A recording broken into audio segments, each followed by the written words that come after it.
For generations, the word fat has been used as a negative term.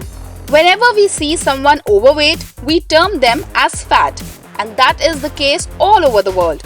Even in foods, we avoid consuming fatty foods. But in real, fat is a necessary substance that our body demands.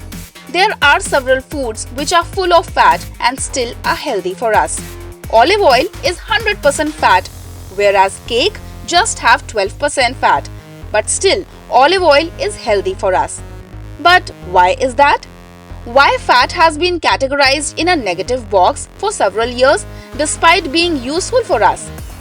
This is Now You Know, and in today's video, we will tell you what is fat.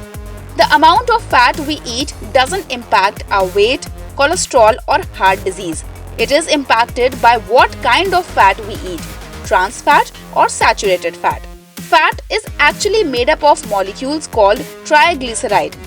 Triglyceride consists of fatty acids having single and double bonds. The single bond fatty acids are called saturated fat, whereas the other is called the unsaturated fat.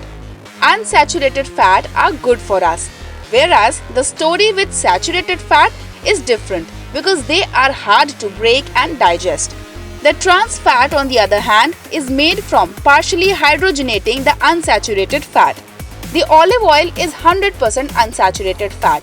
That means it has no trans fat in it, and the fat which is found in a cake is saturated or trans fat.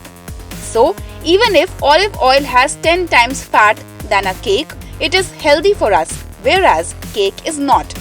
It really doesn't matter how much fat do you eat, but what matters is what kind of fat do you eat. And the bonds of the fatty acids make a fat healthy or unhealthy.